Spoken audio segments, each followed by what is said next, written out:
Una dako kay tag degree of autonomy kung gipirmahan pa to ni GMA.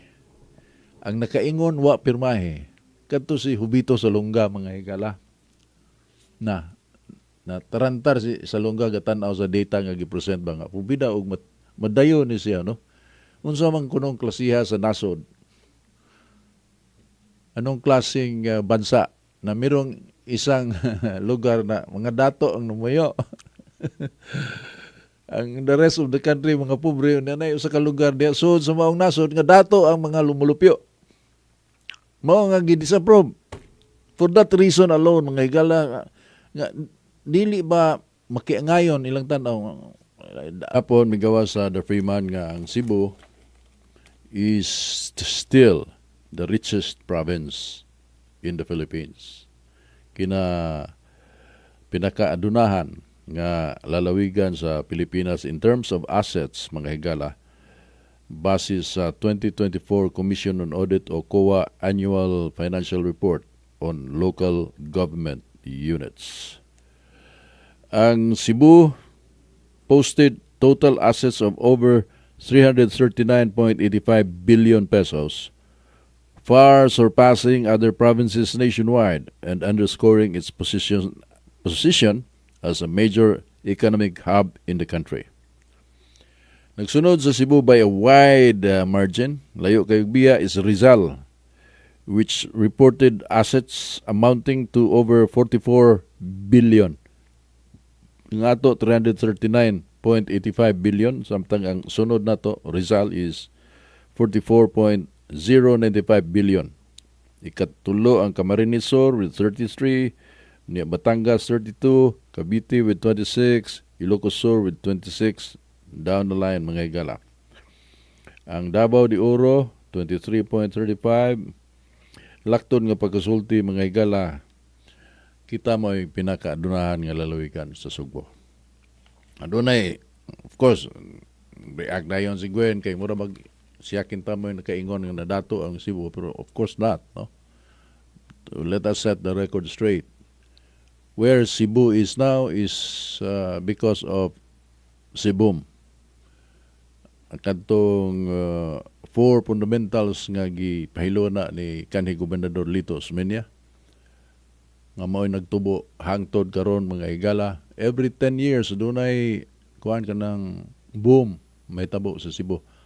Nahunong lang ang maong trend tungod nitong COVID-19. COVID kay wa pa every 10 years mo tikang og dagko ang Cebu mga higala. Of course obvious kayo nga it's an economic hub,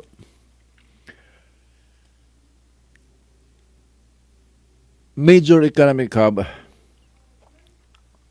in the country kini Cebu.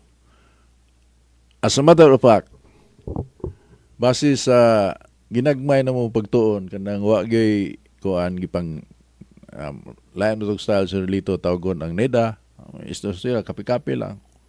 Bright man to og math god mo nga maural ra niya. Ang pila may kuan di ana. Long story short, makuha niya ang data. Ya ako'y tigsuwat diri sa kilid. Mo na ipamagi sa mong quote-unquote pagtuon. Pero ug imong kuan kay reviewon man ako, perfect good. Di ka na lang nagkakaing staff aron mga kompleto imo research. Unsa may nakita dito? Cebu can compete with Tokyo, Hong Kong, and Singapore. Cebu. Dili Philippines. Cebu can compete with Tokyo, Singapore, Hong Kong. Nganong di man mahimo sa Cebu tungod kay naay national government mga higala. That is how stupid it is. Ug dili pa tapugngan sa national government, di pa ta magsigig pananghin dito sa national government. Musukol ta, makikumbati ta sa Singapore when it comes to economic prosperity. Singapore, Hong Kong, Tokyo. Di ka dito mo lingi ng Macau, kay Macau gamay rin na Macau. Ingon ana takaligon unta economically kung pasagdan ta. Mao bitaw to nga bisag unsa na lang tayo gihimo atong namatay ba. Iyang giiswatan si Gloria Macapagal-Arroyo nga ipadeklarar niya nga economic zone ang entire province of Cebu. Na? Kuan executive order nga himuon nga economic zone mura kintag Mactan Export Processing Zone. Pero ang iya is the entire Cebu province including cities. Unya siyempre kay mahimo naman siya nga kuan kanang pesa. Mausab na ang komposisyon sa mga public officials sangan in names but ang the essence of democracy is still there.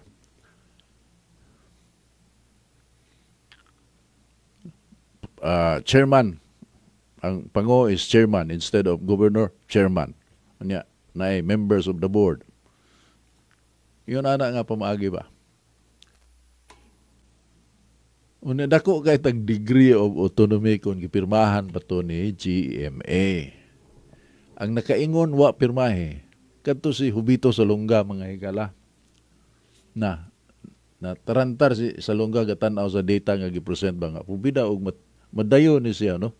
Unsa man kunong klasiha sa nasod? Anong klaseng bansa na mirong isang lugar na mga dato ang numuyo? Ang the rest of the country mga pobre nanay usa ka lugar diya sud sa maong nasod nga dato ang mga lumulupyo. Mao nga gidisapprove.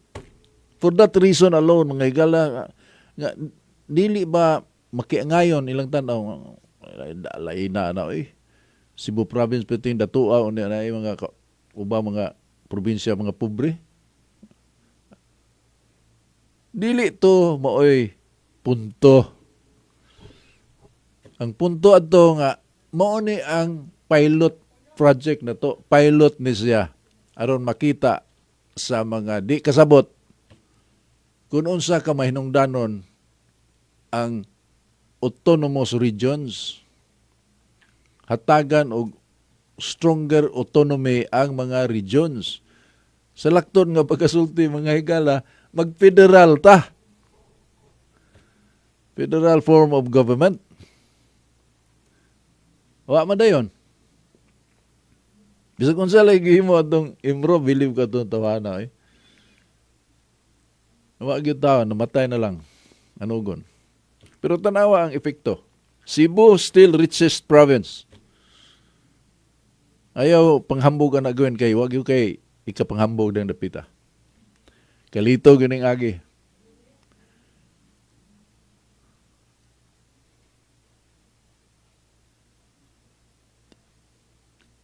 Ang lalawigan sa una, patay na si Idigol.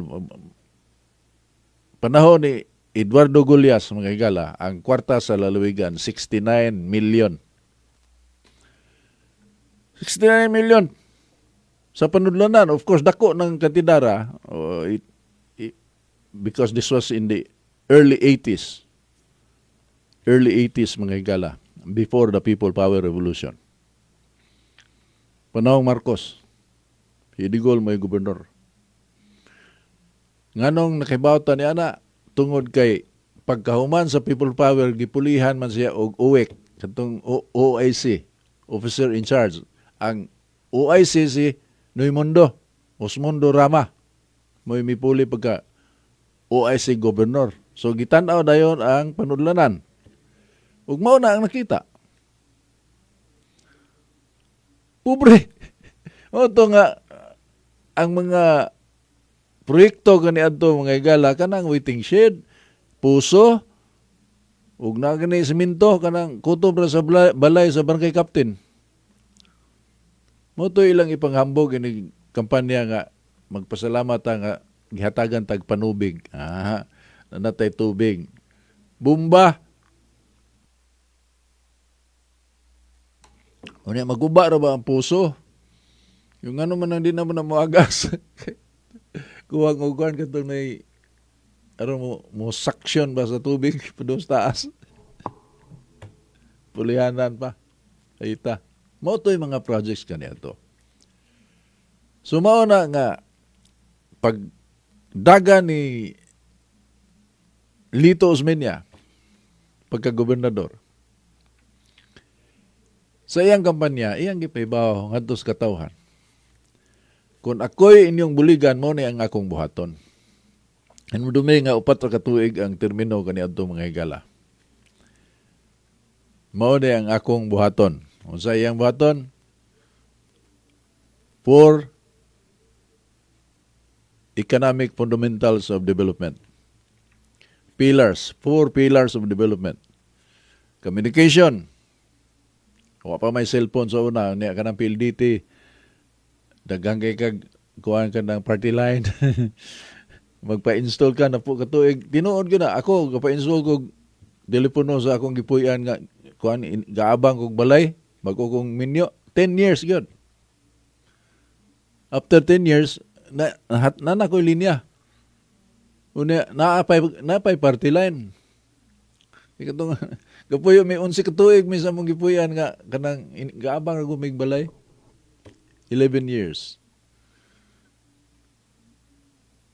Unya, 10 years after na namin telepono. Pero pagkasunod tuig, balhin sa kay nanam ko'y balay. Anyway, that is how bad it was, no? Communication system na to. So, usa na sa gipasalig, communication. Mao to ang mataglong so dunay telepono pang long distance. Public Calling Office. PCO ang tawag adto mga higala. Matag munisipyo dunay telepono nga mahimo kang mo long distance. Gituman to niya. Mamaya pasalig sa kampanya. Kadalanan, circumferential road, ug taytayan, roads and bridges. Sa ato pa infrastructure, iyan ang pasalig sa iyang kampanya nga kung buligan siya mo na iyang buhaton. Unsa pa man. Kuryente. Kinalang steady ang supply sa kuryente, dili magsigig brownout. Ug natuman gina. Gihapit ko ning Cebu anang gikan sa kana sa Leyte. Lagi nagsibo. Kay guwapa bridge na unta na dito sa Manila. Tungod na ni kanhi Gobernador Lito Osmeña. Energy, no? O kuan 4 pillars man. So tubig. So mao na nga kada tinghuaw mugawas gyud ang istorya naunsa naman da itong study nga gihimo sa University of San Carlos Water Resource Center og ni Gobernador Lito Osmeña naunsa naman to kay didto naman kutob wala may follow up. Usa ka term man siya pero mao na kanang upat iya gyud ang gisiguro. Kanang tubig wa gyud na kumpleto tungod kay usa ra man siya ka term. Pero napahilo na gyud mga higala. Kining cellphone, daghang mo claim nga sila father sa cellphone. Dili na tinuod. Kalito Osmeña ng idea. Diha gumi, layo di ay. Buhi pa man ng dagko. Pag-adni sa German investor, nga mo provide og kanini ang sa titawagan ng siya sa communication. Usa to sa mga investors may dire. Nadayon ni tungod kay pagka daog ni Ramos human sa katuig gihimo man niya nga consultant si Lito Osmeña cabinet position kanang flagship project chairman. So daghang nada sa Cebu. So kanang ikaduhang taytayan abot na dire. Di na man Gobernador Lito Osmeña na. Kanang ikaduhang taytayan.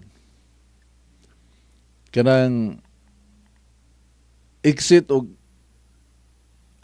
sa south ug north anang flyover sa Tabunok ug diri sa Mandawi panahon na niya gobernador siya kwarta na sa Sangko Elegance katong barko nga naputol ang pundo niya nagbangga-bangga sa poste sa taytayan nga usara may titayan ganito nagdugtong sa Upon o sa Cebu mainland. Kuwarta na gikan dito mga higala. Unya, gitukod tong, kay tinuon man na maligya man siya og yuta pagsugod niya pagka-gobernador. Tanaw na di man di paigo, layo pa kayo sa tinuod. Sumaw to nga gatukod og korporasyon ang Ayala o ang lalawigan sa Subo. Cebu Property Ventures and Development Corporation. Pagtukod ato mga higala, mi-issue sila og government bonds, local government bonds, Cebu Province. Dito mabilionaryo ang Cebu. Dito magsugod og kabilionaryo overnight ang Cebu. That's how we started. Unya at some point mga higala, during that time, mas dako patag GDP itandi sa national average ang Cebu. Unya makita nimo sa mga tao, wa kabantay ang mga tao pero mura tag Ilonggo atong giyunan hamugiro ta. Without us Cebuanos realizing it ba? Di ba ang mga Ilonggo ginapiko, ginapala man kay that was during the time nga our economy relied on agriculture, sugar, kuan man sila. So dato ginapiko, ginapala. Sa diyang ni boom ang Cebu. Ang mga Cebuano din ang tinagalog ato sa Manila. Magbinisaya, sininggitay pa. Tinuod ko na, wa kabantay ni ana ang mismo ang Cebuano, wa kabantay nga na. Medyo na ikausaban silang attitude, di na wow, dili ma-inferior dito sa Manila. Muna, magsuri-suri ko ana, kanang mag-Amerikana na. Mga abogado din na, Amerikana na. Kuan ba kanang may upgrade ba? Because these are the manifestations, mga higala, of a growing economy. Mu-manifest yun na sa attitude sa mga tao. So, og nakadaog pa si Ma'am Annette kontra ni Tingting de la Serna, ditso unta to. Kay mi aspire man siya national position si Lito Osmeña. Vice President man siguro gidagana na to. Yes, I think so. Kay ang mga politiko sa Manila divide and rule man. So nanagan si Ling Pirnan, si Sani Osmeña, ang Lito, gidivide ang Cebu. Mamana yung style sa national government, kaya mga national politicians, divide and rule man. So puro sila nang apilde.